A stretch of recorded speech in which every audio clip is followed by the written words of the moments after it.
Ти си основател на Priority Zero, нулев приоритет. Всъщност това е най-високия приоритет на защита. Как ще коментираш тези случаи от последните дни на изтичане на много чувствителни лични данни от медицински кабинети, включително и от салони за красота? Много неприятен случай.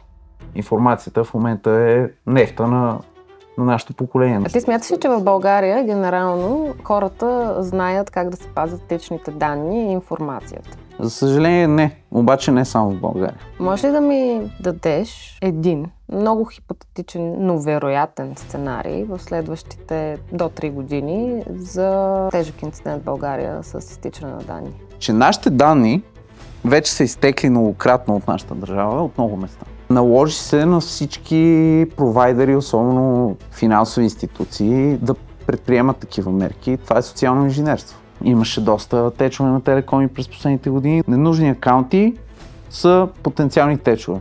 Повечето от тези регулации и закони усложняват повече бизнеса, отколкото да го защитават. Да налагаш една мярка е много по-важно от това, колко добре е създадена тя. Тези добри специалисти не са на правилните места и не им е дадена правилната власт. Не взимайте повече данни, отколкото са ви нужни за целите. Това ли е най-силната технология относно загубата на следа? Когато имаш една централизирана система, там винаги някой може да прави някакви промени, нещата могат да се изгубят. А какво може да ми кажеш за европейските регламенти? Ще започнем от GDPR, NIS2, DORA, така нареченото дигитално евро. Централизирана система, през която минават всички разплащания в Европейския съюз. Много родители нямат представа, че тези снимки стигат там, а там има хора, които ги купуват и правят с тях отвратителни неща. Да. Това е тема, която много се избягва, така, че има такива хора. Така. И че тази регулация на такъв тип престъпления е изключително липсваща. Това е част от порнографското съдържание. Смяташ ли, че такъв тип запис може да бъде манипулиран до такава степен? Кой е най-ценният урок, който си научил от провал? Опасен ли е интернет?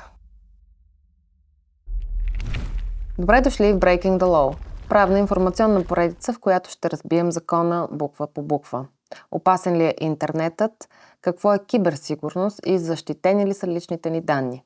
Всичко това ще говорим днес с моя гост, Денис Тургут, съосновател на Priority Zero. Как си? Добре си? Добре съм, много ти благодаря. Благодаря и за поканата. Моля. Да започваме. Ако трябва да обясниш на някой, който няма абсолютно никаква представа какво е cybercrime и cybersecurity, какво ще кажеш? Искаш да ти обясня с едно си на 5? Абсолютно. Киберсигурността е много широко понятие, в което се разви изключително много последните 30-40 години и повече на глобално ниво. Като това е всъщност начина ние хората да си защитаваме дигиталните системи, нашите телефони, нашите компютри, всичко, което имаме в нашите ръце, което все повече и повече става част от ежедневието ни. И когато отстрани има хора с злонамерени идеи, ние трябва по някакъв начин да се отбраняваме от тях. Това е киберсигурност. А какво е информационна сигурност?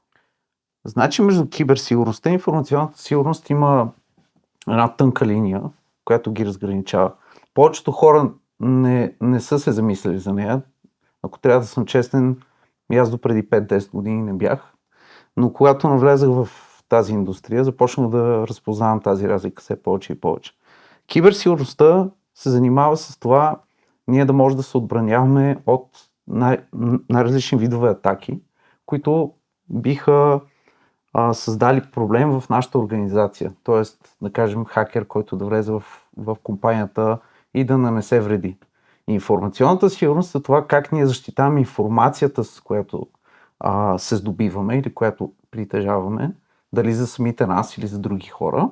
И това всъщност е начина и подхода, по който защитаваме тази информация. Тя може да не е наша, може да е чужда, но всъщност това са двете концепции. Едното защитава информацията, другото защитава нашата организация или нас като физическо лице. Как ще коментираш тези случаи от последните дни на изтичане на много чувствителни лични данни от медицински кабинети, включително и от салони за красота? Така, много неприятен случай. Бих казал, че със сигурност недостиг на мерки от страна на тези, които са притежавали информацията. Сега, защо е имало камери на тия места е друг въпрос. Нали? Това отново това е съвсем друг проблем. Но вече защо информацията от тези камери е изтекла е нещо, което според мен опира и е проблем на много места, не само в България. Така че това е просто един случай от много. Ние за повечето от тях не чуваме. Някои от тях, както този, излизат по новините, тъй като е по-скандален. Има други, които са скандални по други начини, обаче понеже медиите си имат фокус върху техните си интереси, не всичко изтича. Ако трябваше върху всичко да се фокусираме и всеки ден има новини за нещо изтекло, то само това ще да е по новините всеки ден по цялата. Добре, но ако го погледнем чисто логично, всеки би искал да си защити мястото. Говорим за медицинския кабинет. И ако има апаратура вътре, която е изключително скъпа, ти би искал да поставиш устройство, което да наблюдава, ако някой без достъп влиза и нещо пипа, но пък да е поставена точно под такъв ъгъл, не е ли нещо, което всъщност да е извън рамките на със сигурност е извън рамките на всякакви регулации, които защитават нас като личности. Особено ако говорим за GDPR, там трябва да взимаш съгласието на абсолютно всеки, който снимаш. Ако говорим за регулации, тогава при всички положения. Ако говорим за морал, това е отново различна тема, но това си опира до хората, които оперират в този кабинет и които са собствениците на този бизнес. Тоест тук имаме и морална гледна точка, имаме регулаторна гледна точка, а пък за изтичането на данните е трето нещо, което гледната точка за това как те защитават тази информация, което очевидно те не са направили достатъчно добре. Да, за да има и... Така че има много перспективи върху цялата тази ситуация. Абсурдна е, за мен е абсолютен абсурд. Самия факт да започнем от моралната гледна точка, това за мен е най-големият проблем с цялата ситуация. А както казах вече, това, че тези хора не са успели да защитат тази информация, да, проблем е, само че това вече не е до морал, ами до възможности. Не ги опровергавам, не казвам, че не е трябвало да се справят по-добре, но бих казал, че сме срещаме всеки ден не малко такива случаи, които, както се казва, случва се. Шапка на тояга. Да, за съжаление има така тежки последици, най-вече хората се чувстват несигурни на такива места. Ти си основател на Priority Zero. Да. И макар, че е така интересно името, нулев приоритет, всъщност това е най-високия приоритет на защита. Точно. Какво ще ни разкажеш малко за вашата компания? Името Priority Zero всъщност и много правилно се ориентира. Идва от това, че аз дълги години съм прекарал служейки в центрове за поддръжка сме поддържали най-различни системи. Един от тях, в който работихме за Google, като подизпълнители, тази компания всъщност класифицираше, и това е наложено също самите Google, своите инциденти, започвайки от приоритет номер 4, който е най-ниския, до Priority Zero, което е най-високия приоритет. Това се използва тази номенклатура в много сервис центрове по същия начин, като Priority Zero обикновено е Global Outage. Защо ние се казваме Priority Zero? Защото киберсигурността за нас може да води до Global Outage и е проблем, с който ние трябва да възприемем с критична важност. Как събрахте екипа? Започнахме двама души. Аз и моят бизнес партньор, съосновател, който самия той е киберексперт. Ние през годините бяхме работили в няколко компании заедно. И един ден просто решихме, аз познавам клиентите, ти познаваш работата. И аз познавам отчасти работата, но той е етичен хакер. Да. Той е етичен хакер. Точно така. И аз му казах, аз ще ти намирам клиентите, ти върши работата. И той каза окей, първоначално беше така малко дръпнат към тази идея, но като видя, че нещата лека по лека се случват, започнахме да правим малки проекти по $500, по $1000 за разни малки чуждестранни стартъпи, които трябваше да им се направи такива тестове на сигурността, да се проверят. И малко по малко и почнахме да растем. И така след това той почна да изнемогва, мехме втори човек, трети човек, четвърти човек, пети човек. И така и сега. На кое място сте в страната в момента? Защото не са много фирмите, които се занимават с такъв тип сигурност. Ами много е трудно да се класифицираме на конкретно място. Смятаме, че сме една от водещите компании, що се касае конкретно до офанзивна сигурност или етично хакерство. Макар че етичното хакерство е малко прекалено специфично за това, което ние правим. Но ако гледаме класации за етично хакерство, сигурно сме в топ 3 в България.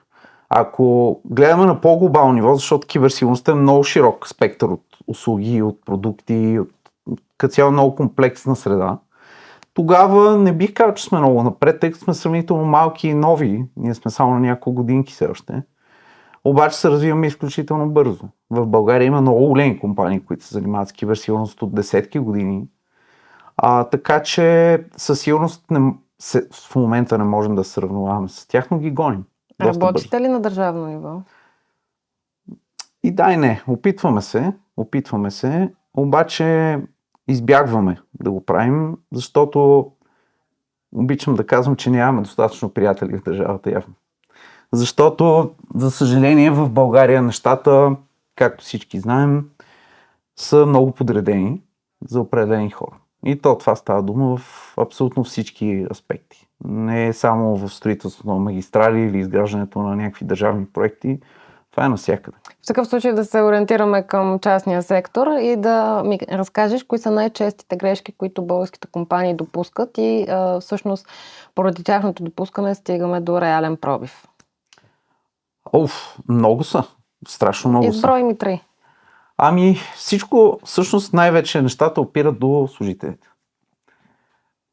Над 90%, сега има различни статистики, но да кажем, че средно около 90% от всички пробиви идват от хората, които работят в организациите. Имаш предвид, че те не са киберхигиената. Обучени или... Точно така. Окей. Киберхигиената. А не, че е нещо целенасочено те да... В повечето случаи не е.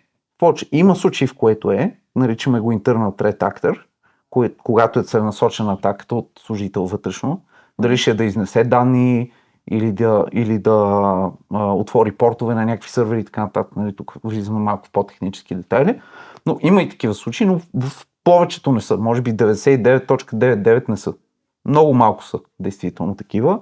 Повечето е по-скоро от така наречения gross negligence. Просто хората не обръщат достатъчно внимание на важността на киберсигурността и на това как да защитават активите на компанията. Включително под активи говоря за информация, защото тя е актив, в крайна сметка. Информацията в момента е нефта на нашето поколение, на нашата ера. Повечето хора просто не са достатъчно добре обучени, за да знаят как да го правят. Фишинг, много голям проблем. Ние ще ги засегнем тия неща. Вие правите ли някакви обучения? Правим. Имаме 2 методологии, които използваме. Едната методология е свързана с ръчно обучение, където може да съберем хората в една зала. Мануално. Да, точно така. Мануално. Събираме хората в групи, ако са голяма компания и са повече хора, тогава на няколко групи се правят. Ги обучаваме. В България има една организация Киберклуб, която аз много ги харесвам хората, които движат тази организация. Те също много ефективно чрез покана, безплатни са събитията, които организират, чрез покани към хора, много деца присъстват, юноши на тия събития, обучават хората абсолютно безплатно. Ние го правим с плащане, обаче при нас са само в корпоративния свят. Събираме хората, обучаваме ги на определени теми, които са предварително зададени. Другия начин, който е изключително ефективен, е когато фирмата имплементират централизирана система за обучение. Ние предлагаме такива системи. Там има 2 основни метода на обучение. Едната е централизирана система, в която има тренинги и компанията задължава хората през определено време да преминават през тия тренинги. Те са обикновено видеа и после тестове. Тоест, гледаш нещо и после те изпитват. И ако го минеш, супер. Ако не го минеш, трябва да го вземеш пак след някакво време. Втория начин е чрез фишинг симулации. Тоест, ние играем ролята на хакери, изпращаме таргетирани фишинг имейли. Някакви, да. Да, те са различни. Може да е стандартен фишинг, който да го изпратим към много хора. Той е един същ мейл. Но може и да е spear phishing, където ние знаем повече информация за хората. Да кажем, знаем, че са в финансовия отдел на компанията и ние ще създадем фишинг, който е насочен специално към тези хора. Тоест с информация, която би ги интересувала тях. Това се нарича spear phishing. И когато вече имплементираме една автоматизирана система за това нещо, тя започва да изпраща имейли на всички служители на компанията автоматично през определен период от време и да ги оценява самостоятелно кой колко добре се справя с това. Хората могат да го докладват чрез интегриран бутон в имейл системата им. И ако не успеят да го докладват, тогава системата им пише черна точка. Ако го докладват, системата им пише червена точка. И така всички хора в компанията се състезават по това, кой не е добър да открива фишинг. Добре, но повечето, нали, говорим в някаква хипотеза. Има хора, които пък грам не разбират от такива неща, но работят в компании, нали, нормално и това им е много далечно. Да. И ако сега те фейлнат няколко пъти, какво става? Ами нищо, по принцип, това, което последните години се следва като практика, е да се насърчават хората да се учат, а не да бъдат осъждани за това, че не успяват да направят нещо. Ти смяташ ли, че в България генерално хората знаят как да се пазят личните данни и информацията? За съжаление не, обаче не само в България.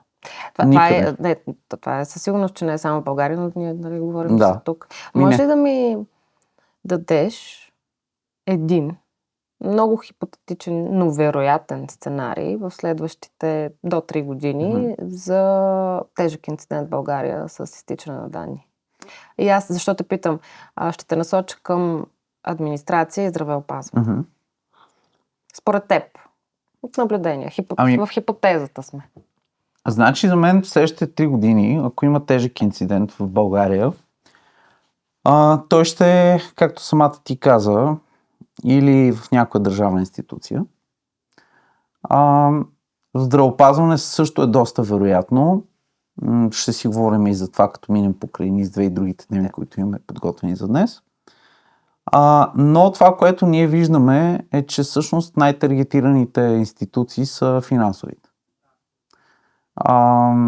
Телекомуникациите също, между другото, да не ги забравяме тях. Така че бих казал, че някои от тия 4 категории от тези индустрии би могла да има голям теч. Знаеш ли кое обаче мен най-много ме притеснява? Че нашите данни вече са изтекли многократно от нашата държава, от много места. Не знам дали спомнеш Netflix. Помня. И в интерес на истината ние много често се натъкваме на бази данни с информация за български граждани. И то не говоря за 1, 2, 3, ами за просто гражданите на България. За хората, в които живеят в България. Говорим за милиони редове информация. В смисъл, това, което искам да кажа е, че нашите данни вече са навънка и не знам какво по-лошо може да стане от това. Нали? Освен ако не е нещо изключително чувствително. Не, ще стигнем и до там за това, което аз искам да те питам, за изключително свръхчувствителни, както аз ги наричам, лични данни и въобще информация. Да. Но да ти кажа сега, в последно време има страшно много обаждания от Revolut, в кавички, разбира се, защото те са едни индийци, които се обаждат и се представят с идеята, нали, да ти изтеглят личните данни и няколко пъти, включително аз съм ескалирала това към екипа на Revolut. Те имат доста сериозна система за реагиране. Да. Имаш ли наблюдения в... Имам. Наложи се на всички провайдери, особено финансови институции, да предприемат такива мерки. Това е социално инженерство. Социалното инженерство, фишинга е част от този вид социално инженерство. Тоест ти се опитваш по най-просто обяснен начин да извлечеш информация от някой, който по свое желание да ти я даде. Може да е естествено, че този човек не знае тебе какви си намеренията, но ти в крайна сметка получаваш от него. Не аз взимаш от някъде, нали, да я придобиеш, ти си я получаваш от собственика на тази информация. Това е социално инженерство. Това, което се прави, точно за примера, който ти каза, е вид социално инженерство, в който хората, т.е. в случая индиеца, за който говориш, може да не е индиец, всякакви хора са по цял свят. Правят, в Русия има много такива организирани групи. Да, просто така го казваш, защото на мен ми извън на индиец. Да, окей. те се опитват да се здобият с някаква твоя информация или в случая да влязат в някаква система, искайки код от тебе. Това се случва много често и на много места. Не е само в Revolut. Изключително често срещана практика е. Бих казал най-често срещаната. Даже и в банките тук често го получава имейли. Банките, много хора се оплакваха. Аз на няколко пъти получавах много добре направени SMS-и от DHL, които ми казват, че имам пратка, която ме чака на митницата. И трябва да плата някаква символична сума, евро и 20 цента, примерно, за да си освобода. И има линк, където да си вкарам и ми отваря сайта на DHL. Изключително добре направен сайт. Направо трябва да седнеш да го разгледаш цели и да разгледаш различните му страници, за да хванеш, че не е нещо, което трябва. И след което влизаш вътре, вкарваш си номера на картата, заплатиш уж. И обаче нищо не става. Аз разбрах тогава това, че се случва. Направих си една виртуална карта, сложих вътре колкото трябваше евро и 20, точно в Revolut. Дадох картата, тъй като виртуално аз мога да я махна по всяко време и те не могат да ми изтеглят повече пари от това. Интересното е, че те тогава не изтеглиха пари. И това всъщност какво е? Те събират карти на много хора. Не теглят нищо от тях. Малки са сумите, хората се вързват лесно. И след това ги изтеглят наведнъж и приключват. Защото ако ги теглят малко по малко, ще ги спипат и ще им спрат. Има доста логика схемата. Но като го направят наведнъж, просто те си имат парите и си тръгват. И има най-различни такива подхвати, дали ще затегляне информация, най-вероятно... Може би тук е редно да кажем, че таксите за освобождаване на пратка на DHL не са в рамките на евро или 5 евро, а са доста по-високи. Със сигурност. Да, обаче хората, понеже е малка сумата и си казват, нещо съм си поръчал, забравил съм. Добре, сигурно, нали, има там някаква такса да ми освободят, някаква малка пратка е сигурно ефтина, нали? И добре, окей, щом е така малка сума, си дават картата, не осъзнавайки, че с тяхната цел не е да вземат и евро и 20, ами в последствие да изтеглят много по-голяма сума. Да те попитам и за мобилните оператори. Сега аз, може би вече 3 месеца получавам едни съобщения с едни верификационни кодове, които нямам представа откъде са, от много странни номера. И няколко пъти се свързвам с мобилния оператор, казвам им, че не искам да получавам, аз съм, подала съм информация, но те не могат това да го спрат. Ами тук всъщност трябва първо да се идентифицира източника на атаката. Тоест ти получаваш SMS за верификация. От кого? От самия оператор?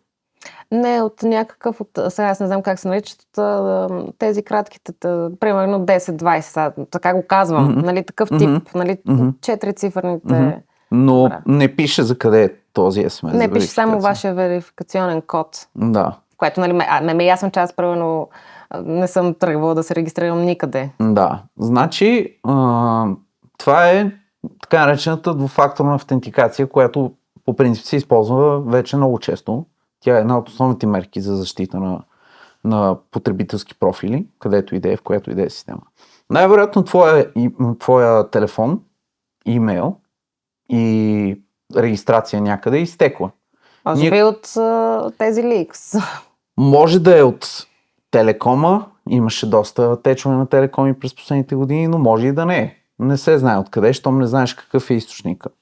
Когато има теч на данни, много често тия течове съдържат един или повече твои профили в различни системи.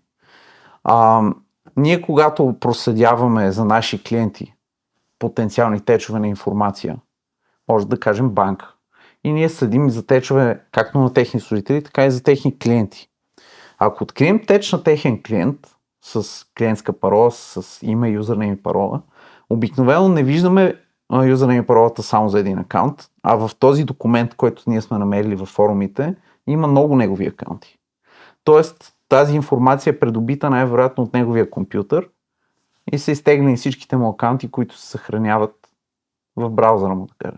Спорадично ги получавам и според мен това не съм само аз, защото знам и за други хора. Не си. Постоянно... Абсолютно всеки човек. Аз не съм чул за човек, който... Аз също ги получавам. Добре, Какви са вариантите човек да си защити пространството, личното пространство в социалните мрежи? Ще кажа, аз какво практикувам? Извинявай, че те прекъсвам. Предполагам, че да. Аз какво практикувам? На първо място не държа акаунти там, където не ми трябват. Тоест, ако някой за маркетинг или с някакви цели иска да ми вземе имейла, да ми направи акаунт някъде, избягвам да го правя. Ненужни акаунти са потенциални течове. Защото в всяка компания, всяка организация, която има някакви данни, това е потенциален теч на твои данни. Може да са, да кажем, отишъл си в някой магазин и те да ти дадат отстъпка, с ти кажа, може имейла, телефона, имената ти. Ето, достатъчно информация, за да стане това, което ти страдаш в момента. Това е номер 1. Където имам акаунти, които не ползвам, ги затварям. Влизам, GDPR задължава организациите в Европа, но не и само в Европа, повечето компании предлагат тази възможност да си затвориш акаунта изцяло. Да, обаче искам да ти кажа, че дори да го затвориш, включително и да се отпишеш така, да unsubscribe-неш от някакъв subscription, не винаги това е успешно. То не е въпрос да unsubscribe-неш, ами си делитнеш акаунта и те да ти изтрият информацията. Не винаги това е успешно. Така е. Това вече тук ти нямаш начин да го проследиш, защото това е отговорност на компанията. Тя ако следва регулациите, тя би трябвало да ти изтри информацията. Какво може да направим, ако примерно не ни е изтрита информация? Може да свържеш с тях и да ги попиташ да си реквестнеш информацията. Това нещо в GDPR си го има описано. Ти имаш право тук в европейски институции. Точно така имаш право на достъп и имаш право на забравяне. Което означава, че те... Макар, че да ти кажа, при правото да бъдеш забравен, трябва да им докажеш и на Google, и на компанията, че всъщност има достатъчно предпоставки ти да бъдеш забравен. И новините или въобще това, което е написано. Тоест има си категории. Не просто защото нещо не ти е харесало в информацията. Така е, точно така е. Но да, това е номер 2. Поне може да се опитваш да го правиш. Ти нямаш контрол върху това те какво правят, но да. Номер 3. Много важно, използвам password менеджери навсякъде. Нямам една парола никъде. Мисъл, може да им една и съща парола, да кажем, в някакви сайтове, които са просто информативни, или знам, че там дори да изтече нещо, няма абсолютно никаква лична информация да има. Но се стремя, където и да създам пароли, всичко да се менажира от password менеджер, който ми генерира автоматично парола, обикновено е между 16 и 20 символа, които има вътре големи букви, малки букви, символи, наклонички, запетайки и всичко, което се поддържа, за да може да е най-сложна. И всичко се съхранява в password менеджери. Тоест аз не пиша пароли на листчета, което много хора правят, за съжаление. Не се опитвам да ги запомня, защото те е невъзможно да запомня тия пароли. И съответно не използвам лесни пароли, които да са еднакви навсякъде. Това е номер 3. И на номер 4 използвам мултифакторна автентикация. Това, което ти говори за него. Навсякъде, където се поддържа, имам второ устройство, което да ме автентикира, освен паролата ми. Ти като специалист, кога започваш да мислиш за Assume Breach? В какви ситуации? Винаги мисля за Assume Breach. Тоест не чакам нещо да се случи, за да предполагам, че... Те са една стъпка напред. Да, точно така. Винаги. Тоест аз предварително предприемам стъпки, за да си подсигуря информацията в моите акаунти. Изобщо преди да се случило нещо. Имало и ситуации, разбира се, и при мен, в които получавам имейл точно като теб някой се опитва, примерно, добре дошли в новия ви Disney акаунт или в новия ви subscription, трябва само да си верифицирате картата, за да продължите. И тогава виждам нещо не е окей, веднага влизам и сменям пароли и така нататък. Независимо дали е фишинг, нали, ако има линк, не го цъкам сигурност. Това е много добра препоръка между другото. Ако видите, или ти ако видиш имейл, който ти казва конкретна система, че нещо се случва в нея, не цъкай линка от имейла, отвори си браузъра, влез в системата на провайдера, който и да е той, Netflix, Disney, A1, CTA, и оттам си направи нещата, защото този линк обикновено много често може да е фишинг, който да те заведе в копия на тази страница. Добре, 2018 година в България се въвежда, нали, така, приема закон за киберсигурност. Как работи той до момента? Европа е много добра в това да прави регулации. Имаме вече доста, що се отнася за киберсигурност. Не, това си е националното законодателство. Въпросът е, че нашето национално законодателство до много голям степен ние следваме чуждестранното законодателство. Бих казал, че за съжаление, и тук не става дума само за закона за киберсигурност,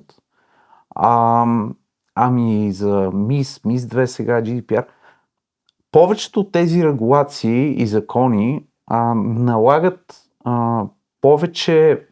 усложняват повече бизнеса, отколкото да го защитават в този случай. В кой аспект? Давам ти веднага пример. Първо, че закона за киберсигурност не се налага добре, не се налага ефективно. Да, имаме закон, той е добре написан, както и закона за пътищата. В интересни си има страхотни закони за движение по пътищата, обаче никой не ги налага както трябва. По същия начин закона за киберсигурност, добре написан е, обаче никой не следи за него. Аз мога да ви кажа толкова много примери, в които ние отиваме при клиента, казваме от така и така, по този закон. Трябва да имате такива системи, трябва да менажирате риска, трябва някой да отговаря за информацията. Ами да, ама то е закон, то така, то не. Никой не го налага. Ако някой отиде и започне да го налага действително и започне да го обява компаниите, той ще работи. Но до момента, до който той не се налага, няма какво да стане. Също беше с орган е Комисия за защита за лични данни. Комисия за защита на личните данни. Изпълняват ли си функциите според теб като експерт както трябва? Или избирателно? Избирателно. Много избирателно. Ако не се самосезират или съответно не бъде подадена жалба към тях, те тогава няма да подходят със сигурност проактивно към компаниите, да правят одити или проверки. Те са по-скоро в моите очи бухалка. За много различни ситуации, за съжаление. Аз не съм видял някой от моите клиенти да е действително бил глобен от КЗЛД, освен ако не се е случило нещо много специфично и КЗЛД да е бил информиран. Сега по тези случаи, които излязоха, които в началото коментирахме, те според мен така неправилно излязоха с своето становище, защото и хората абсолютно с право се ядосаха за това, което комисията каза. Да, със сигурност. Не знам, може би трябва наистина повече упражняване на такива функции. Ма то не е само в твоята сфера, навсякъде контрола, който се упражнява, е много занижен. Да, много е занижен. Това е така. Мога да ти кажа, че примерно в САЩ мерките са много по-занижени, ако го погледнеш от към законодателство. Обаче нещата се налагат по много ефективен начин. И компаниите ги спазват, защото се налагат. Тоест за мен да налагаш една мярка е много по-важно от това, колко добре е създадена тя. В щатите мерките са доста общи, имат много изключения, обаче се налагат изключително ефективно. Дай ми пример от Европа. Германия, Франция, ако имаш... Позитивен пример. Да, или от друга държава, аз просто така ги хвърлих тях. Ами със сигурност в западните европейски държави по-добре се налагат законите. Скандинавските? Със сигурност. Те са изключително ефективни. Може да кажем, че са водещи в това отношение. Така, като пример. Да, бих казал със сигурност, че скандинавските държави са водещи. Ние работим с партньори и с клиенти в Финландия, които са, ако им погледнеш как са написани договорите, когато сме имали вид одит, не от нас, но от наш клиент към наш партньор, за да закупят технология от тях, банка. И те ги проверяват. Имат си огромни формуляри, в които ги разпитват това, как правите това. Всичко е изключително добре подредено и изключително добре направено. Няма никакви излишни неща, но няма и нищо, което да липсва. Просто подреди се си градинката по много хубав начин на Запад. И много ме яд, че в България не е така. Да, а защо в България не е така? Като това е мое лично мнение, аз смятам, че имаме така много добри специалисти във всяка една сфера и някакси регулаторната рамка ни е написана много прилично и е добре. Нали? Някои неща трябва малко да са по-усъвременени, бих казала. Да. Но защо така се получава при нас? Защото тези добри специалисти не са на правилните места и не им е дадена правилната власт. Ти смяташ ли, че примерно хора като теб или като твоите колеги, те трябва да са в комисия за защита на лични данни, а не просто някой, който е завършил примерно менеджмент? Аз лично не бих отишъл в комисия за защита на личните данни, но да, със сигурност трябва да има експерти, но пак повтарям, дори да сложат най-добрите експерти на тези места, ако не им бъде даден правилните правомощия, тогава те няма как да действат. И за съжаление в много ситуации това е проблема. Преди да продължим, искам да благодарим и на нашите приятели от Work and Share, които ни предоставят място за подкаста.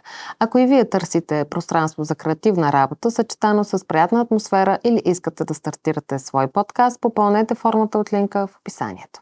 Като говорим за киберсигурност и защита на личните данни, има ли конфликт между и data minimization? Ами, и двете са много важни практики. Data minimization със сигурност е първоначалната концепция, към която трябва да се стремат компании, които събират лични данни за своите дейности. Тоест да събираме възможно най-малко данни, за да може да оперираме ефективно в бизнеса, в който имаме. Практикува се на много места, действително. Имаме опит, да кажем, с куриери, с болници. При болниците е малко по-специфично с техните видове данни, но да кажем при куриерите, които когато ти събират данни, те събират, особено в последно време, единствено имена, адрес и телефон, на който да могат да ти пратят код, с който да си имаш пратката. Което в последните години става по-ефективно и по-ефективно. Тоест, налага се със сигурност тази практика. Големи премеждия съм имала с тези куриери. Българските специфики. Това е съвсем друг въпрос, да, аз също. Но в интерес на истината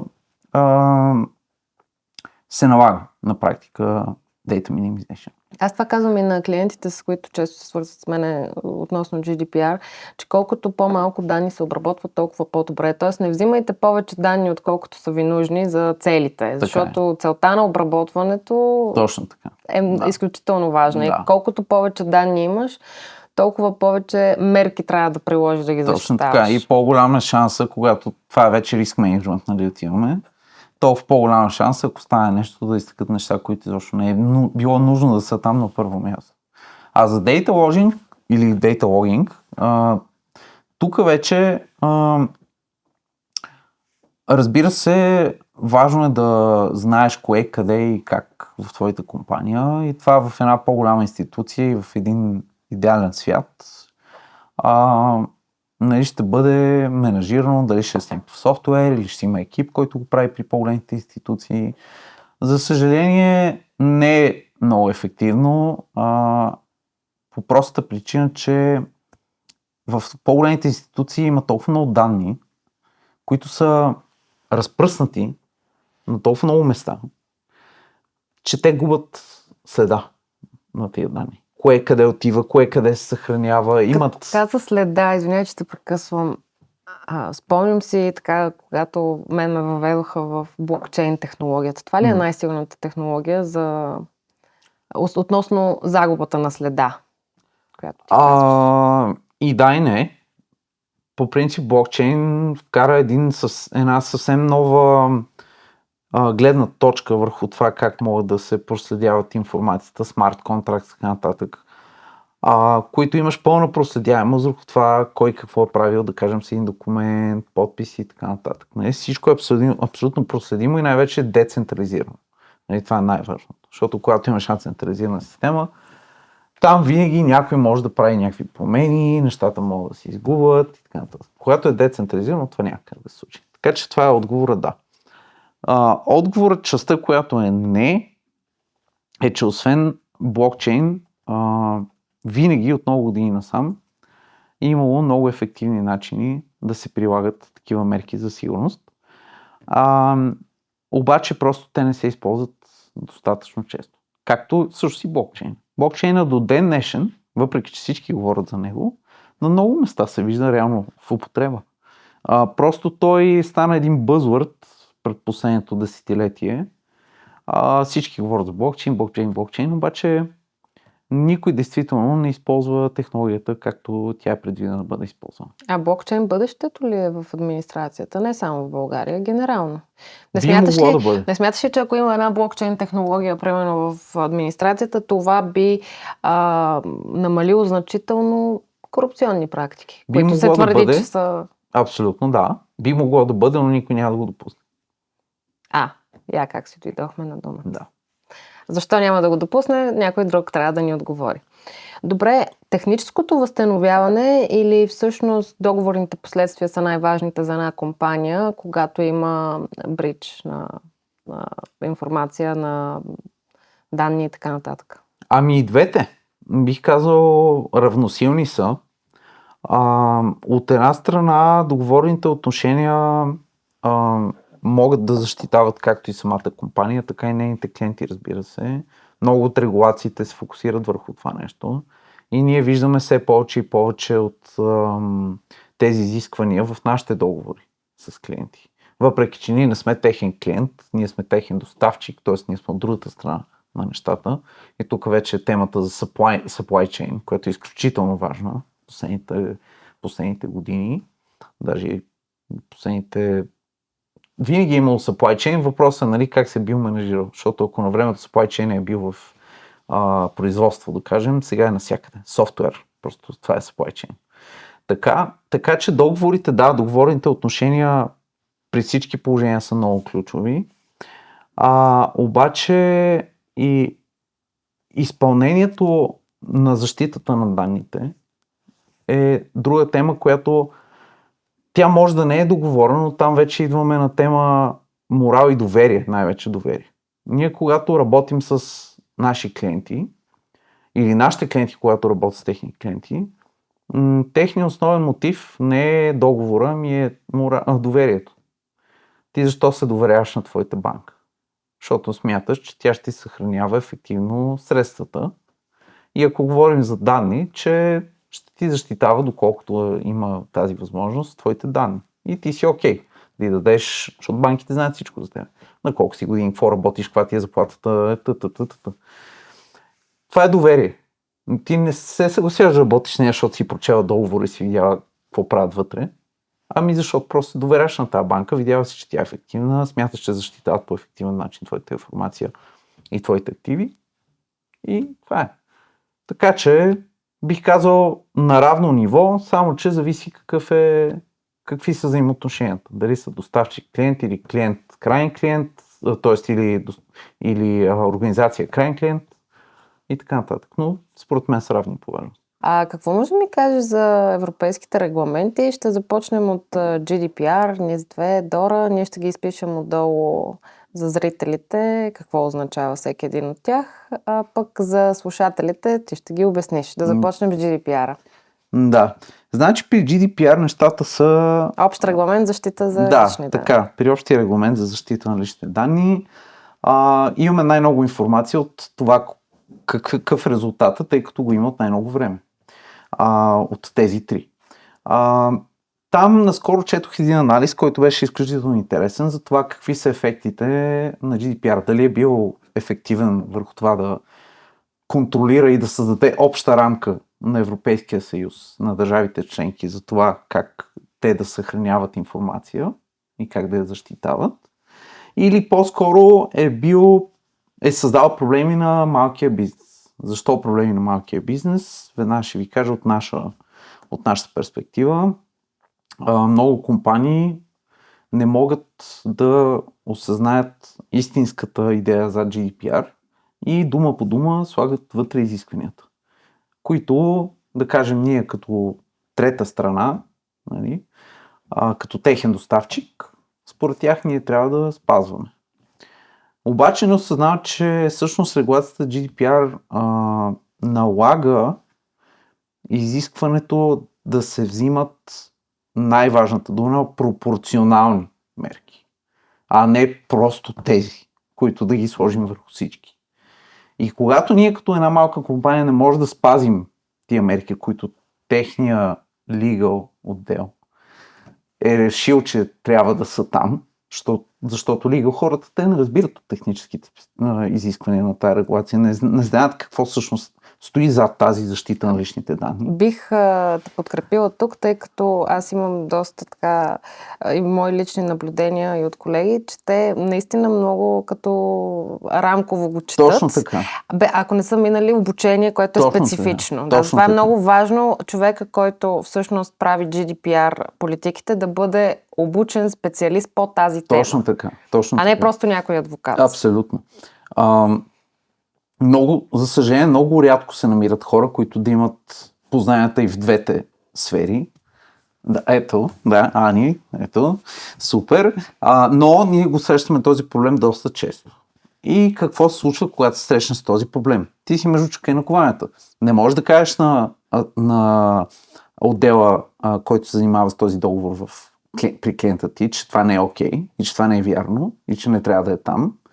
Същевременно не можеш да ги спазиш, защото тези мерки не са пропорционални за работата, която ти вършиш в тази компания. И сега, ако дойде някой ти наложи пък наказание с глобите, които са там, бизнеса какво става с него? Бизнеса си отива. Или другия вариант, който се прилага най-често, е спираш си за застраховка. И отиваш при едни много добри момчета от Канада, които правят киберзастраховки, или liability insurance, правиш си застраховка за няколко милиона и като ти дойдат на одити и да не дай си Боже нещо се е случило и открият, че това нещо е във връзка с данни на този клиент и че изтекли негови данни и клиентът тръгне да те съди за тия данни, тогава застраховката влиза, му дава парите и приключва случая. Те са много, обаче все пак трябва да са изпълнени условията по застраховката. Кои са тези момчета от Канада, че ми стана интересно? Колонат се казват. Аз не съм запозната. Да, правят точно такъв тип киберзастраховки. Това може би за по-големи компании, не говорим за малкия бизнес. Да, ние си плащаме. Бих казал, че сумата не е особено голяма, колкото застраховаш една скъпа кола на година. От скъпа кола до скъпа кола има голяма разлика. Да, окей. Не е много скъпа. Бих казал, че всяка компания, която има някакъв приличен оборот над, да кажем, 100-200 хиляди евро на година, може да си я позволи. Добре, NIS-2. Това е така наречената Network and Security, Network and Information Security. Да. Втора част. Или МИС, както ние го превеждаме. Директива. Да, точно така. Как се транспонира тя в България? Сега, това е разликата реално между регулацията и директивата. Че директивата трябва да бъде транспонирана в националното законодателство. За срок от 2 години. Точно така. Трябва да бъде предложено обсъждане това, след което да бъде всъщност самия закон да се появи в Държавен вестник. И тогава вече имаме този закон. Забавеното правосъдие е отказано правосъдие. Във времена, в които конфликтите често се превръщат в дългогодишни съдебни битки, медиацията предлага нещо различно. Път към разбирателство.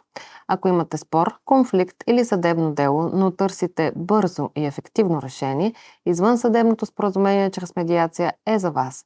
Accord Legal предлага конфиденциално съдействие при разрешаване на индивидуални и бизнес спорове, както и правни консултации. Направете запитване от линка или на страницата на Accord Legal. Бързо, ефективно и без съдебен процес. Сега, проблема при това нещо е, че не можем да имаме пълно доверие на комисията, която е създала закона. Ние не знаем, докато не го прочетем, колко буквално или не буквално те са го транспонирали и какво са добавили или извадили оттам. Трябва ли да мине на някакво по-публично обсъждане с експерти от областта? За мен да. Във всяка развита държава такива неща си има комисии, комитети, които се събират от точно такъв тип хора. И тези хора помагат на държавата да разчете закона, да го създаде и да го приложи. В нашия случай, колко това се прави, не бих казал. Уж има организации, които участват в тези неща. Колко са ефективни, не знам. Но при NIS-2, и всъщност при MIS-2 вече, която се прие на второ четене миналия четвъртък, очакваме сега да се обнародва в Държавен вестник. Ще видим какво е минало на второ четене, тъй като ние имаме от първото гласуване Може да видим какво е написано, обаче сега при второ четене може да има промени, така че не знаем все още каква е крайната му версия.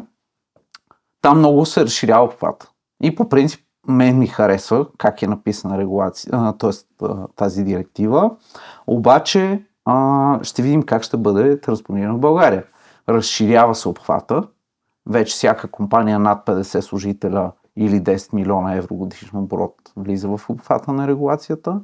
И най-важното, което тук със сигурност бих казал, че ще видим как ще бъде приложен, е, че вече има директна отговорност от мениджмънта на компанията. Точно това исках да засегнем. Личната отговорност, governance и така. И тук има duty of care. Ние в предишния епизод говорим за duty of care в здравната сфера. Така. Но тук отново има duty of care. Какво може да ни кажеш за това? Каква е тази лична отговорност, която ние с две ще въведе? Сега, кой ще носи отговорността? Това, което е предложено, е отговорността да се насочи към управителния съвет или ако няма такъв, към най-високите изпълнителни директори, който е на най-висока позиция в компанията или към човек, който отговаря за информационната и киберсигурността на компанията. Но към higher management се върви. Отново няма конкретика, това е проблема, че когато нямаме конкретика... Това не е ли регулаторен и договорен риск обаче, когато нямаш конкретика? Със сигурност е риск и точно мен това ме притеснява, че не знаем как ще бъде идентифициран човека, който трябва да е отговорен и да бъде глобен. Ще бъде посочван предварително ли, той ще носи някаква лична отговорност, т.е. ако да кажем компания Хикс, трябва да излъчи такъв човек, както беше с DPO-то с GDPR. Трябва да се каже човек, който е отговорен. Той човек знае, че той носи тази отговорност. И тогава, когато се случи нещо, е ясно кой е. Няма две мнения по въпроса. Да, защото така ли ще бъде направено? Пред GDPR, DPO-то, нали, особено в компанията, той отговаря за това да следи всички надолу по веригата, дали са си изпълнили нещата и да прави, нали, качествен мониторинг точно на това нещо. Често има много пропуски, точно защото и служителите не знаят какви са пък техните и права и задължения в защитата на данните. Добре, да те питам за бетинг компаниите, изобщо всички тези нали, компании, които се занимават с инвестиции, валути при тях, как ще NIS2, как ще се отрази? Ами, засяга и тях. Цялостно, за мен сега, ние понеже работим с доста такива организации, работим с някои от най-големите в България и мога да ти кажа, че те имат повече чувствителни данни от всички други. Да, защото... На какво залагаш? Как залагаш? Те следят поведението ти. Не само това, те следят и твоят риск преди да те допуснат за определените залагания, примерно. Защото ако си високо рисков, те не те допускат до определени. Мисля, че суми. Това е, защото мисля, че беше излязла една статистика, колко хора са си посегнали на живота, след като са губили толкова много пари. Абсолютно, да. Те имат абсолютно целият ти психологически профил. Как залагаш, защо залагаш, кои цветове ти харесват, къде цъкаш повече, къде не. Всичко знаят за теб. Те имат толкова много чувствителна информация, че те са длъжни да я защитават с най-високите мерки. Някои го правят. Някои компании, с които работим в България, са много добри в това да си защитават информацията и аз рядко съм срещал лично като професионалист в сферата по-добри предприети мерки за защита на информационна сигурност и киберсигурност от тази индустрия. Това, че NIS2 ги засяга е много хубаво, но според мен истината е, че в тази индустрия те вече са си предприели нужните мерки, защото каквато и регулация да има, ти ако не го правиш по свое желание това нещо, няма да защитаваш нищо по ефективен начин. Трябва да идва отвътре това. Не отвънка от регулация, да ти го налага и ти да го правиш просто за да съответстваш с регулация. Много такива компании има, в здравеопазването е пълно с такива, които го правят просто за да чекнат едно символче в една таблица. Аз сега ще питам за здравеопазването, тъй като в предишен разговор дискутирахме това, че се говори за европейски здравен портал за трансфер на данни от държавите членки, което за мен е един огромен риск, защото това са толкова чувствителни данни за медицинските данни, толкова чувствителни, че то просто аз не знам какъв ще бъде регламент там, как да се опазват тези неща. Но понеже говорихме за личната отговорност, Не смяташ ли обаче, че един човек да носи отговорност за цяла една компания, когато, примерно, от най-ниското ниво някой не си е свършил работата и случва се човешка грешка. По веригата нагоре тръгва, никой не го е видял изведнъж, един единствен човек отговаря. Това не е ли много голяма тежест за един човек? Не трябва ли всъщност самото entity, нали, да отговаря? Ами не, защото в крайна сметка ти си служител на това entity. Ако твоите отговорни отношения с него като служител не съответстват на изискването от регулацията, ти не носиш отговорност. Тебе не те интересува какво ще стане. Компанията ще си поеме глобата, каквото ще се случва. Ако трябва да се срине цялата, ти си тръгнеш и ще си поемеш. Това не отваря ли вратата за дупка и липса на такъв тип експерти? Че по-малко хора ще искат да вземат такава роля. Да. Има два варианта. Единият вариант е да се диверсифицира риска, т.е. да се сложи на по-голяма група хора, да кажем борд, ако е голяма фирма. Другия вариант е просто на този човек да му се плаща много добра заплата. И той да е истински експерт, който да си поема риска, да му се плаща за този риск, обаче той знае много добре какво прави. Имам такива познати в индустрията, които са много големи професионалисти и аз бих си заложил абсолютно всичката информация в техните ръце и смятам, и те са много добре платени действително, които реално си носят риска и отговорността за тия неща. Но сега просто ще им бъде наложено и по друг начин. Ще видим всъщност как ще бъде определено, не мога да кажа все още, но това е идеята. Нали? Да има лична отговорност за тези неща. А смяташ ли, че в общия регламент за защита на лични данни, така наречените Appropriate Technical and Organizational Measures, едно изречение, което е страшно неясно. Нали? Кое точно всъщност е подходящо? Да, кое е appropriate и какви са тези мерки? Това е толкова обширно, че ти не можеш да знаеш. Аз много го харесвам, да ти кажа честно, тая фраза. Защо? Защото този, който съхранява личните данни, администратора на личните данни, той трябва да избере какви са. И той да ги наложи на обработващия. Тоест, ти, ако си достатъчно зряла компания, ти трябва да знаеш какви лични данни споделяш. И тук това вече отиваме към supply chain management. С всеки един от твоите саплайери. Какво им даваш? Каква информация? И на всеки един от тях да си имаш каталог с различни мерки, които да наложиш. Виждал съм такава система, много добре е разработена, на много малко места. На пръстите ми на едната ръка може да се броят. В България? Да. Които си имат специфични мерки, категоризирали си по критичност доставчиците и си налагат appropriate measure според това какви данни споделят с тях. И тогава вече този проблем го няма с това. Ти на една малка компания, на които даваш информация, примерно за доставки, да кажем, даваш адрес и примерно имейл и имена, да кажем, че това е сравнително не специална не специален вид лични данни. Ти да налагаш същите мерки, на които даваш примерно на някой друг твой доставчик, на който му споделяш информация за здравното състояние на този човек. Това е абсолютно неадекватно. Когато се прави ефективно и добре, работи. И затова аз много харесвам на този appropriate measures, защото те не са appropriate просто защото всеки да си избере какво да прави, ами appropriate, защото те прехвърлят отговорността, закона прехвърля отговорността върху компанията, която съхранява тези данни, да прецени на кой какво да наложи. Ние това го правим също. Макар че сме малка компания, хората, с които ние работим, дали са наши служители или наши партньори, те си имат различни видове договори. И ние в тия договори им налагаме както мерки, които изискваме от тях задължително да спазват, когато обработват и когато работят с данни на наши клиенти. Тоест в каква среда да работят, как да са им защитени мрежите, какви пароли да използват, как им управляваме ние достъпа до данните. Ние можем да им отсечем достъпа по всяко едно време, да им спрем всички системи.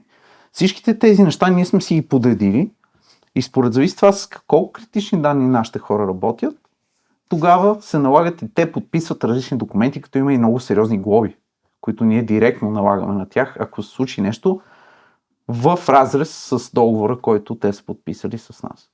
Тоест ние сами го правим. Като казваш договори, вашите договори, предполагам, че са едногодишни, нали, минимално. Имате... С автоматично подновяване. С автоматично подновяване. Да. Нямате някакъв, и повечето фирми във вашия сектор оперират така, едногодишни, защото това е едно законодателство и бих казал супер динамично развиващ се сектор. Да. Така че не може да ги обвържете с абсолютно по-дълъг договор. Истината е, че в много ситуации даже, освен по взаимно съгласие, разбира се, клиента има правото да си прекрати договора, ако се случи нещо, нали, което ние сме направили. Може да бъде в много случаи, че не си изпълняваме функциите, което клиента може да прецени. Кой следи, примерно, фирми като вас? Дали имат нужните сертификати? Вие имате ISO сертификати. Имаме. Така, т.е. вие сте под някаква форма сертифицирани от кой орган? Европейски? Да, има различни европейски институции и организации, които имат правото да издават такива в случая за ISO, нали, ISO сертификации. Те се разпознават от клиентите, много клиенти ги търсят, за да могат да се гарантира малко или много, макар че това никога не е гаранция за изпълнение, че нали, ние ще изпълняваме по един адекватен начин доставянето на нашите услуги, че защитаваме техните данни и така нататък, различните ISO-та с различни нали, дейности. Това обаче е друга тема. Да, аудиторите, когато са дошли при нас и са ни аудитирали, ние сме им показали как го правим, защото това е нали, цялата идея на аудита, действително да им покажем нещата. Обаче колко адекватен е бил реално аудита и колко вярно е това, защото един сертификат той се подновява веднъж на година. На 6-тия месец може вече нещата не са по същия начин и ние да не изпълняваме баш нещата, които са в този сертификат, макар че е посочено, че го правим. В нашата индустрия обаче бих казал, че точно защитата на данните и начинът по който ние оперираме с тях е водещ фактор за нов бизнес. Един път да се случи ние да изгубим доверието на нашите клиенти по този начин, нашата работа приключва. Ние никога няма да... Нашата репутация ще се изгуби, ние никога повече няма може да го правим. А може ли примерно да направим едно обобщение до този момент, че всъщност изключително важно е компаниите, когато се доверяват на специалисти като вас, все пак да имат и някакво предишно запознаване с тези регулации, лично тяхно, за да могат да си изберат и най-добрия специалист, а не просто да попаднат на някой, който е решил, че ще се занимава с киберсигурност. Тоест, това не е ли малко личната отговорност на всеки един от нас да се информира, защото ние живеем в такъв свят, в който ти имаш информация, къде е истина. Абсолютно. Ти трябва да си се запознал с това нещо. Точно така е. Истината е, че ние всъщност работим повече с големи организации. Мисля, че най-малките ни клиенти са от 200 човека, нали, започват и нагоре. До десетки хиляди в някои случаи служители. И те, даже бих казал, че в много случаи по-малките са по-добре запознати, защото при тях са наистина подбрани добри специалисти, имат си много хубава организация вътре, много ефективно работят. Големите са много тромави. Нали, там всичко е много бавно, има такива специалисти, някои са по-добри, някои не толкова, но понеже нямат, трябват им голям набор от специалисти, те не подбират толкова, защото не могат да ги намерят, пазара няма достатъчно. В отговор на въпроса ти, тяхната експертиза е достатъчно на ниво в повечето случаи, за да могат да преценят кой един ли е по-добър или друг. И това е на лично ниво, защото това идва от експертите, от индивидите, които работят в тази компания. И те могат да преценят по сертификатите на този човек, по предишен опит. В нашата индустрия много се гледа предишен опит и се искат референции от други клиенти. Клиентите обикновено познават изпълнителите като нас в тази сфера и те се допитват един друг. Работили ли сте с тази компания? За обратна връзка. Точно така. Което е много важно. Много важно. Гледат ни сертификатите, гледат ни ISO-тата, гледат индивидуалните сертификати на експертите, което показва вече техния опит. Гледат какви проекти са правили преди, какво са правили. В някои по-специални случаи даже не искат да им покажем, да им демонстрираме върху някакво тяхно приложение реална атака, да видят как работим. DDoS атака? Не, DDoS или Distributed Denial of Service е много специфично нещо, което се избягва обикновено, тъй като обикновено се прави върху продукционна среда и тогава може да им щупим системите и това се избягва. Но това е най-честата атака в администрацията. Ето сега, наскоро имаше мисля, че търговския регистър беше с така. Да, има доста често срещани и в банковия сектор. Сега ще отидем на там. Но има и вече много добре разработени защити за това нещо. Истината е, че да кажем, че наричаме DDoS техническа атака. Не е социална, както това не минава през хора. Тоест няма човек, който да е атакуван, за да се случи това нещо. А това всъщност зловреден код ли е? Какво представлява? DDoS в случая, защото има DOS, което е просто Denial of Service, има и DDoS, което е Distributed Denial of Service. Distributed Denial of Service е, ако имаш в повечето случаи се прави с така наречената botnet мрежа, където имаш инсталирани агенти на много крайни точки по света и те едновременно се опитват да влязат в този сайт. Представи си, по най-простия начин ти го обяснявам. Все едно, това стотици хиляди ботове, които пускат заявки към твоя сайт и той не може да ги издържи, защото толкова много едновременно, за много кратък период от време, това най-важното, и просто той пада. Системите, които са отдолу, падат. Не могат да го издържат това нещо. Или ако си държиш системите в облака, както знаеш сега облачните системи, които са много модерни, те могат да скелват, еластични са. Тоест, ако имаш повече трафик, това нещо слага повече така processing power на английски му казвам, нали? Но отдолу. Изведнъж при тебе, окей, това нещо може да се задържи, системата ти да не падне, обаче сметката, която ще платиш накрая на провайдера ти в облака за този период, в който си има огромно натоварване, ще е огромна. Тоест пак е ефективна атаката. Това е всъщност DOS и DDoS е начин да атакуваш определен публично достъпен уебсайт или мобилно приложение, за да го свалиш и то да не оперира в определен период от време, което пък си е бизнес риск също така. Виждаме какво се случва с изкуствения интелект, той направо ни е заля. Да. Много често дори специалисти като теб се объркват от това, кое е истина, кое не е. Защото ти самия каза, че дори сайта на DHL е бил копиран изключително добре. Копия има на всичко. Да. И той навлиза изключително агресивно, този изкуствен интелект. Да. Най-вече смятам, че според мен ще засегне чувствителни лични данни в здравен и банков сектор. Mm-hmm. Какво е DORA за финансовия сектор и защо е толкова трудно приложима? Нали така казват част специалистите, ICT риск, third party риск, тестове за устойчивост. Така е. Много трудно приложима е, защото има много високи изисквания. Много високи изисквания. Има защо да има високи изисквания, тъй като банките първо, че са, както казахме вече няколко пъти, едни от най-таргетираните индустрии, финансовата индустрия. Те държат и много лични данни. И те имат съответно парите, с които оперират, са много. Те държат всичките пари в една държава, се съхраняват в банки.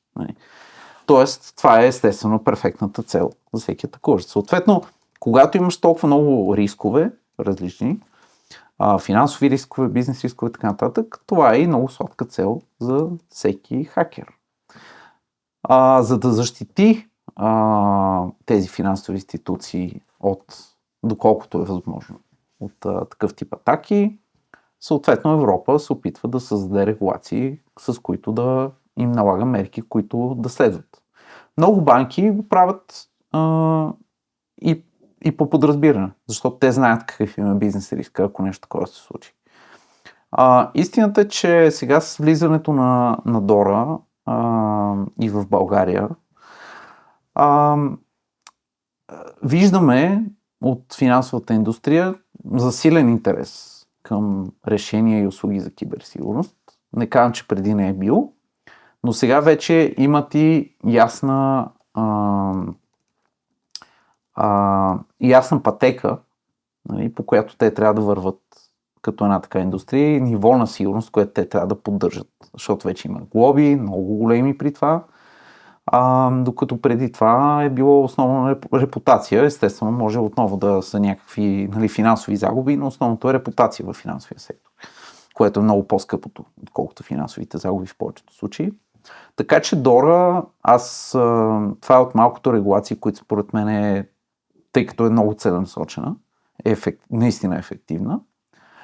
Но по подобен начин, както в другите регулации, е въпрос на това дали е по-ефективна в това да защитава действително компаниите и банките, в случая финансовите институции, не само банките, или пречи. Защото, каквото и да си говорим, отново всяка една банка, този third party риск, за който ти говориш, те трябва да прехвърлят до някаква степен отговорностите, които доля им налага, и към своите съплайери, към своя supply chain. Това идва и при нас. Ние работим с доста банки. Съответно, при абсолютно всеки договор, даже наскоро сега подписвахме анекс към договор, за да добавят клаузи от DORA към него, имате ни изисквания, които не винаги са добре описани. И ние да кажем, че имаме оборот от 10 милиона на година, примерно, ако трябва да покрием всичките изисквания, които те ни налагат, целият този оборот ще отиде в това да ние да си поддържаме инфраструктурата, системите, да плащаме за инструменти и така нататък. Да, нали ти казах, много банки. Почти всички банки. Влизането на България в еврото, според тебе, от към сигурност по-положително ли е? Тъй като не те питам за какво ти е мнението за еврото, тъй като в България това е страшно поляризирано. Да. Но от към сигурност в банковия и финансовия сектор положително ли е? И защо те питам? Защото подготвя се, сега не знам дали хората са запознати, предполагам, че една част са запознати с така нареченото дигитално евро, което дигитално евро всъщност ще въведе и едни нови регулации. Да. И банките ще въведат едни нови регулации. Да, така е. Което е много интересно, защото това аз не съм сигурна, че достатъчно се обсъжда. Не се обсъжда достатъчно, защото на първо четене хората се интересуват по-скоро какво ще стане с парите им. Пари. Да, какво ще стане с тях, нали, сега как ще ме следят, нали, ще могат да видят всичко, какво съм правил. Аз не се притеснявам от тия неща, защото и да ме следят няма какво намерят. Според мен истината е, че да, има то... За дигиталното евро? Да, за дигиталното евро говорим. Нали, от тази перспектива, ако говорим, за самото следене, аз не се притеснявам толкова много. Има много хора, които са първонични просто защото не обичат да бъдат следени, други хора, които просто защото има какво да крият, трети хора, които като мен, които не са Може притеснени. ли за хората, които примерно нямат представа какво всъщност представлява дигиталното евро, много кратко обяснение? Дигиталното евро е, представете си, че централизирана система, през която минават всички разплащания в Европейския съюз. Няма вече кеш, всичко се плаща дигитално евро, свързано ти е с теб като човек. Отделна личност, физическо точно лице. Така, с физическо лице, егенета, биометрия, всичко е на едно място. Знае се ти къде, кога, какво си платил и това е централизирано, контролира се от ЕЦБ, всичко, в което е в Европа. Идеята му е да минава през абсолютно един регулатор, един хъб. Да. Това е точно обратното нещо на блокчейн. Блокчейн децентрализира, дигиталното евро централизира. Ето така много лесно го обясни. Да. Може би трябва повече да се говори на тази тема, така пак аз обръщам внимание от водещи специалисти в сферата, за да достигне до обществото какво представлява това. Аз не съм сигурна обаче, че от гледна точка на риск и на сигурност ние сме достигнали на това ниво тук в България, за да гледаме към дигитално евро. Въпросът е как ще бъде регулиран изобщо и кои са органите, които ще се занимават с дигиталното евро на национално ниво. Те как ще бъдат регулирани и изобщо дали са нужни. Защото виж Revolut. Revolut е една банка, която има банка единствено в Латвия, мисля, че бяха. Така е, обаче Revolut за последните 2-3 години вече са на такова високо ниво, нали? Те са обаче от колко години са на пазара? Точно така, от доста. Обаче истината е, че те от самото начало много добре тръгнаха. Много добре справяха през цялото време и както PayPal на времето се биеха с хакери, постоянно някой ти крадеше акаунта на PayPal, постоянно някой ти превеждаше някакви пари, много измами имаше. Те се справиха много ефективно с това нещо и разработиха един изкуствен интелект, който следеше абсолютно всички транзакции в PayPal и много ефективно митигираше тези проблеми. Ако по същия начин като Revolut и като PayPal, нали, дигиталното евро, когато бъде създавано още в началото му, бъде регулирано по добър начин, системно бъде създадено и изградено по добър начин, има достатъчните мерки за сигурност, то би могло да работи много добре. Особено ако е централизирано. Аз затова дадох пример с Revolut, защото Revolut са централизирани, но работят глобално. Особено в Европа. Нали? Те в Европа се ползват най-много Revolut. В Щатите си имат други системи, в Азия имат WeChat, които... Клага ли беше в Щатите? Да, нещо такова мисля беше. В Азия WeChat. WeChat е всичко. Оттам си пазаруваш, оттам ти минат парите. Venmo, да. Аз не знам, Клага да беше нещо друго. Нещо друго беше, Venmo, точно така. Да. Но да, за Азия WeChat е всичко. Всичко минава там. Абсолютно всичко. И работи. Така че аз не виждам защо дигиталното евро да не работи. Говорим, нали, тук изцяло за оперативно, не говоря за мнението ми за него. Нали. Но оперативно би могло да работи. И има си и плюсови и минуси на централизираната система, че плюсовете са най-вече, че тя се управлява на едно място и не трябва да разчиташ на други крайници, нали, на тази система, затова и те да работят ефективно. Минусите, нали, че ако се случи нещо, то се случва на едно място и това е. Нали, няма, както е в момента децентрализираната система, да, ако в една банка се случи нещо, ще бъдат засегнати на брой хора, но всички останали ще са окей. Докато там всички ще бъдат засегнати. Можем ли да кажем, че изкуственият интелект ще навреди повече, отколкото ще спомогне? Заради това, че все повече и повече хора искат да го ползват зловредно и злонамерено. Много зависи от... Или, извинявай, че се прекъсвам да го префразирам въпроса. Хората осъзнават ли, че когато ползват, примерно, изкуствения интелект да генерират снимки, изображения, които с цел, нали, забава, колко всъщност вредят на алгоритъма дори в социалните мрежи, както и на тези системи за защита? Генерирането на съдържание не мисля, че е същественият проблем. Тъй като ние доста често се сблъскваме с изкуствен интелект и най-различни видове имплементации на изкуствен интелект при нашите клиенти, има няколко основни точки, които го правят зловреден, ако мога така да се израза. Но то е малко като .com ерата на времето. Много голям интерес. Всички се втурват на там. Много от тях ще се окаже, че е изключително неуспешно, защото в момента инвестициите в изкуствен интелект са огромни, а възвръщаемостта не е толкова. И по едно време, според мен, ще се окаже, че, както стана из .com ерата, да, работи, да, супер е, обаче е супер за определени неща. Просто в момента всички се опитват да изкуствен интелект навсякъде за всичко. Но той е много неефективен за повечето неща. Във връзка с това дали е повече ще се използва за злонамерени цели или ще помогне, много е трудно да се каже това нещо. Използва се и за двете.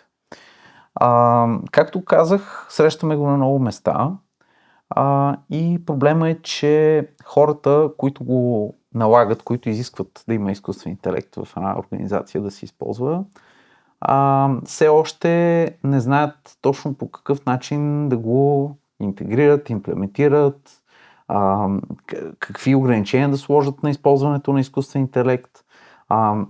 Има едно нещо, което се нарича, той е един фреймворк, OWASP. Това са най-често срещаните уязвимости в дадена сфера. В мобилни приложения, в веб приложения. Има такъв вече и от няколко години за изкуствен интелект или за LLM, Large Language Models.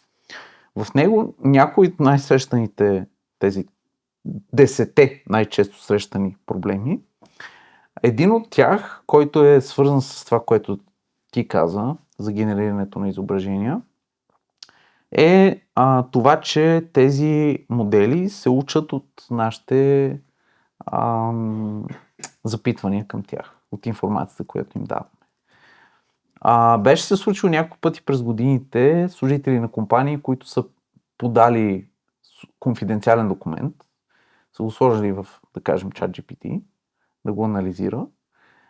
той съхранява информацията. Той ще направи анализа, ще му изплюе обратно нали, съдържанието, структурирано, обаче той ще я запази тази информация. И се беше случило няколко пъти, че в последствие друг човек пита за сходна информация и той му дава информацията от договора, която вече е запаметил, така се израза. И това е теч на данни.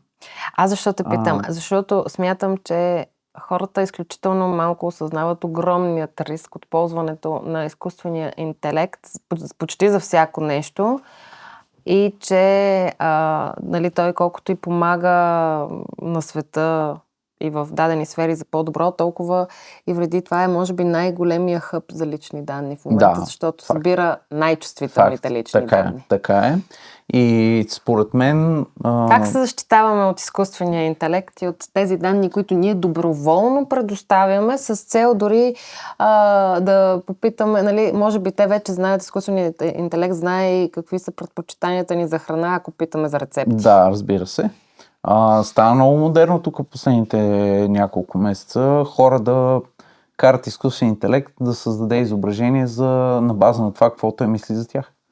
И това е, ако не е най-доброто доказателство, не знам, за това колко много информация има, да кажем, ChatGPT за нас. Той прави изображение на това, което ти си му подавал с времето като информация. Какво си го питал, какво си търсил, с какво се занимаваш, може да намери информация за теб онлайн също така. Разбира се, повечето такива модели имат, освен достъп до база данни, имат достъп и ограничен достъп. Това го откриха като един от проблемите в началото още, тъй като той е малко като Wild West, нали, цялата ситуация с тия модели изкуствен интелект. Те откриха, че това се нарича така наречения poisoning, когато модела, който има достъп до интернет, стигне до източник, който е неверен. Той взима информацията от там. В този неверен източник може да има и зловреден код, също така, който той да бъде вкаран вътре. Това са някои от методиките за атакуване на изкуствен интелект, нали, то не е на изкуствен интелект, ами на тези модели, които поддържат изкуствен интелект. И всъщност халюцинациите също идват от там, че много често те четат от грешни източници на информация. И ти дават някаква информация, която не е вярна. Проблемът е, че в момента над 60% от съдържанието в интернет е написано от изкуствен интелект.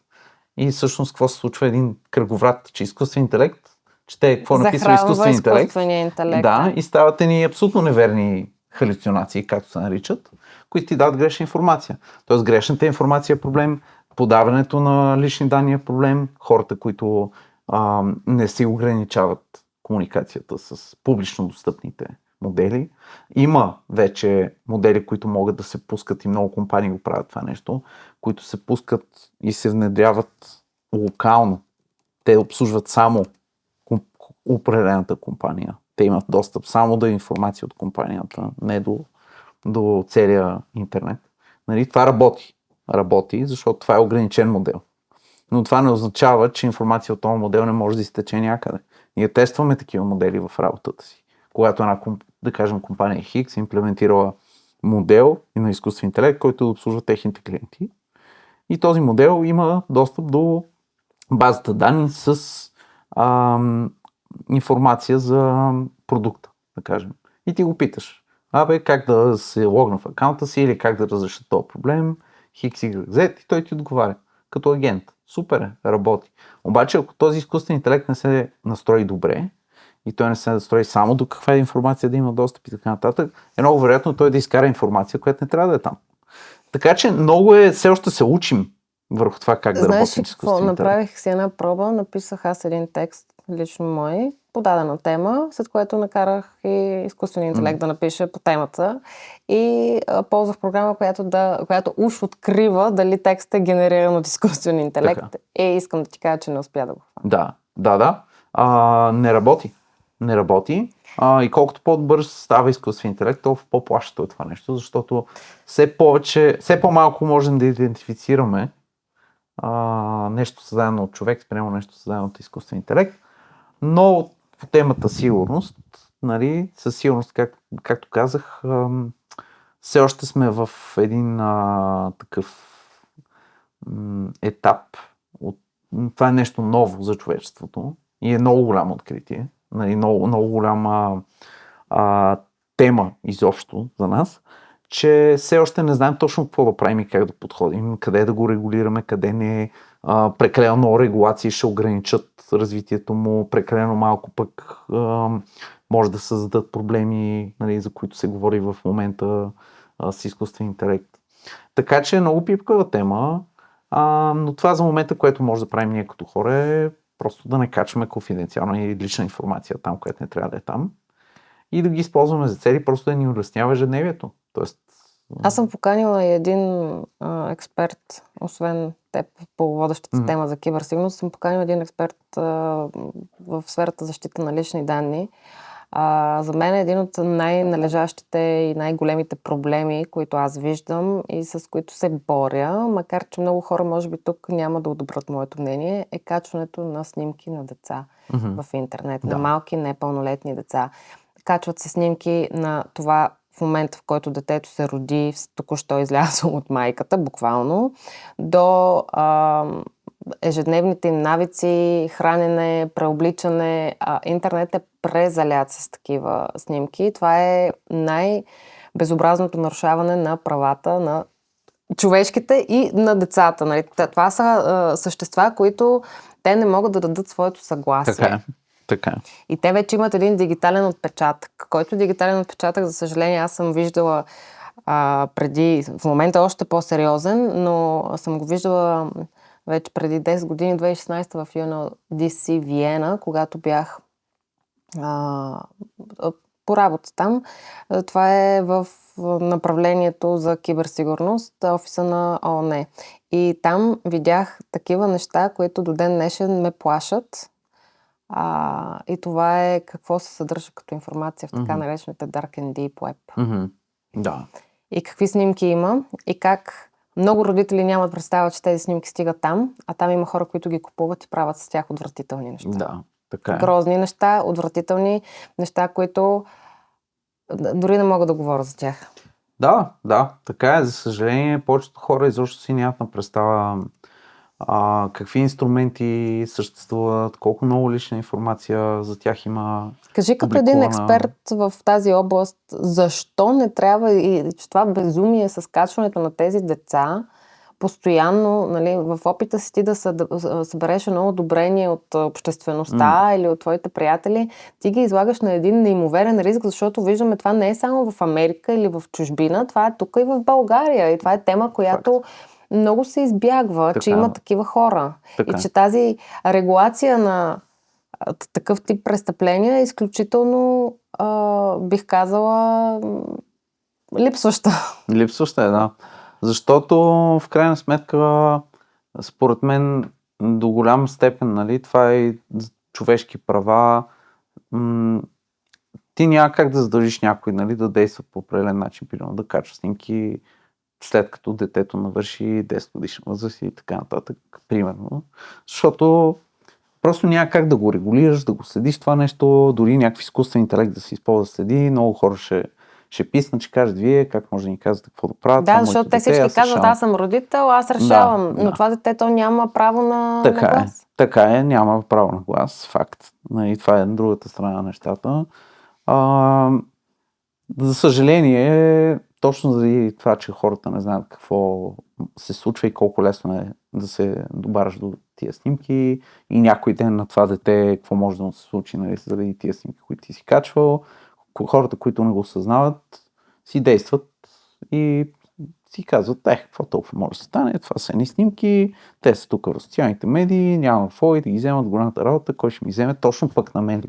И то точно това е този менталитет, точно пък на мен ли, и в корпорациите го има това нещо, се отразява по много лош начин, защото хората просто не ги интересува. Спрете да качвате снимки на непълнолетните си деца. Да, ежедневието. Или задължително. Поне до момента, в който те са осъзнати, нали, могат да го правят сами и да решат дали това наистина е окей. Не, буквално. Аз даже се чудих, защото аз все още ги паза от тогава снимките и се свързах и с професорката, която беше там на този семинар, за който ще говоря 2016, да ми ги изпрати и аз мога да се чудя дали да не ги използвам тук, да ги кача да видят, те са смразяващи снимки. И да се види просто как се купуват и как се търгуват и как това се употребява и тези новини, които се четат после, че нали, примерно органите на реда са разбили къщата на някакъв престъпник и са намерили порнографско съдържание с непълнолетния. Това е част от порнографското съдържание. Така е, абсолютно вярно е това. Един мой доста близък човек в нашата индустрия се занимаваше точно с това към Геда Боб. И той ми е разказвал за какви неща са намирани. Естествено не ми ги е показвал, но сме си говорили. И той просто нещата са абсурдни. Но проблема е, че пак тук опираме до това колко ефективно държавата налага закона и какви правомощия се дават, защото за съжаление нашите органи, които се занимават с това, са изключително ограничени финансово, не им се отпускат достатъчно ресурси. Аз също това исках да споделям твоето мнение. Смятам, че има изключително много служители, които са с нужната квалификация и искат да възпират такъв тип, но нямат ресурси. Точно така е. Това е много, защото това изисква огромен ресурс. Да, абсолютно вярно. Точно така. Преди да ни разкажеш, тъй като искам да ми разкажеш малко случаи от твоята практика, разбира се, без да даваш пълни детайли, искам да те попитам за случката, която вълнува, така разтресе цялата държава от началото на февруари месец. Изключително неприятна случка с загубени животи, независимо какъв е сценария или какво се е случило. Нали, факт е, че имаме загубен човешки живот не един, а 6. Но изтече една информация, която е свързана с видеонаблюдение, което видеонаблюдение е широко обсъждано, че не е категорично автентично, така да кажем. От твоята камбанария като специалист, смяташ ли, че такъв тип запис може да бъде манипулиран до такава степен, до каквато някои теории развиват? Гледах записите аз. Не смятам, че са манипулирани. Това, което най-вече ме води до тази моя мисъл, са две неща. Първото нещо е, че манипулация на такъв запис е трудна. Прекалено, не е невъзможно, разбира се, но прекалено много ресурс би отнела, за да се реализира по толкова ефективен начин. Защото не си говорим нещо да е супер очевадно, че е манипулирано там. Много всички се чудат това така ли или нещо. Щом се чудат, значи е добре направено, ако е направено. И това ме води до втората ми точка, която е, че не мисля, че има някой достатъчно добър в България или интелигентен, който да може да го направи толкова добре. Мисля, трябва да си страхотен в това нещо, да можеш да го правиш по този начин, за да ги манипулираш тия записи и да ги подредиш, и също цялата ситуация да подредиш по този начин, по който тя се развива. Прекалено добро е, за да е истина. Прекалено професионално е. Ние в България не можем, смисъл изобщо не можем да си намерим следите и уликите на самото престъпление. На престъплението, камо ли нещо такова да е направено по толкова добър професионален начин и след това липсващи камери, данс да е замесен, така и така. И изобщо цялата тази ситуация за мен е много абсурдна. Със сигурност аз съм убеден, че не всичко се казва и нещо се крие там. Знаеш, Дени, аз съм на мнение, че това е тежък случай, тежко криминално престъпление, има непълнолетни замесени и така нататък, с много теории. Въпросът е, че когато е толкова обществено разпространен един случай, това е нож две острията, защото обществото хем има интерес, но хем вреди изключително много на процеса по разследване. Не знам дали си даваме сметка колко важно е един процес да не бъде отцапан. Не знам дали в България има практика, честно нямам представа да има така да се отваря гореща линия за това, ако има престъпление с обществен интерес, свидетели или хора от обществеността да дават сигнали. Ако това е направено, то искам да ви кажа, че може би цялата страна ще да звъни там, защото имаше... Просто хората бяха страшно обсебени от това нещо, какво се е случило навсякъде, което смятам, че не беше и най-здравословното нещо за цялата ситуация. За развитието на ситуацията, да. принцип, нали, за такива неща... Но и органите се забавиха. МВР се забави да излезе и да каже... Становище. Да, становище. Така. Това да държиш това така... очаквам от нашите служители на реда. Обаче проблема е, че по принцип такива ситуации в развитите държави се пазят в тайна, доколкото е възможно, докато не тече. Да, точно така, докато тече разследването, за да може то да не е афектирано и да бъде повлияно от външни фактори, пази се в пълна тайна, нещата се гледат от компетентни органи, от експерти, които действително имат експерти, защото нито аз, нито ти сме експерти да гледаме това видео и да кажем дали е така или не. Има си специални начини, методологии и софтуери за това нещо.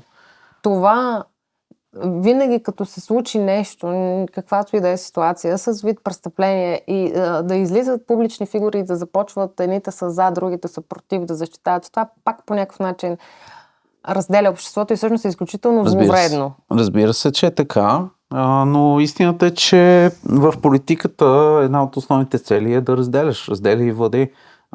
Първи основен принцип. Да.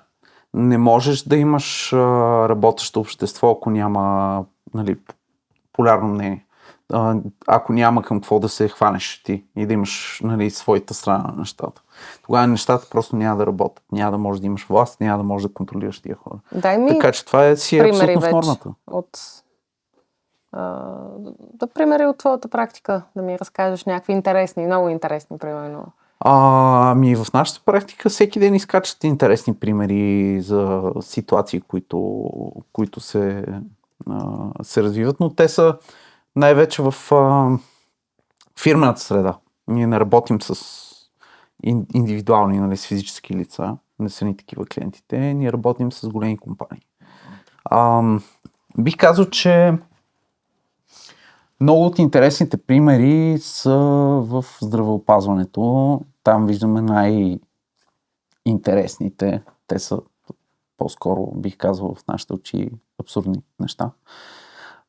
Където, да кажем, правихме експеримент преди доста години, беше това, мисля, преди 3-4 години. Правихме експеримент в една болница, за да видим колко от техните служители ще разпознаят фишинг. Като експеримент е много прост. Имаме една група от хора, които таргетираме, които всъщност няколко стотин души, естествено не е абсолютно цялата болница, които, нали, идеята е пращаме един фишинг, да видим колко от тях ще се ловат, колко от тях ще отворят мейла, колко от тях ще цъкнат линка и колко от тях ще си въведат информацията.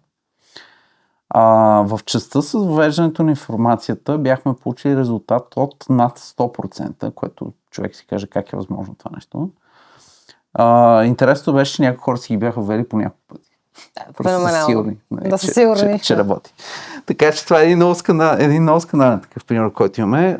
За щастие, между другото, в последните години нещата много се подобрили в защита на хората, изобщо, не само в тази индустрия, навсякъде. Доста по-добри са, виждаме много по-хубави резултати вече в последните няколко години. Това е един много абсурден случай. Други абсурдни случаи сме имали, в които сме могли да станем милионери и просто да си тръгнем и да изчезнем някъде по някакви острови и да не се занимаваме повече с нищо. Но разбира се, ние не сме го правили, продължаваме да си тук в България да работим. Имали сме ситуации, в които сме откривали следи от хора, които са работили преди в една организация, преди много години, обаче до ден днешен техните акаунти и привилегии на този акаунт съдат в компанията. Никой не знае, че този акаунт все още е там, той си има администраторски привилегии, може всеки ден да се върне, да се логне, да прави каквото иска с тия неща. Тотална загуба на контрол, нали, над това нещо, нали, което е огромен риск. Успяли сме да влезем в мрежи през принтери. Буквално.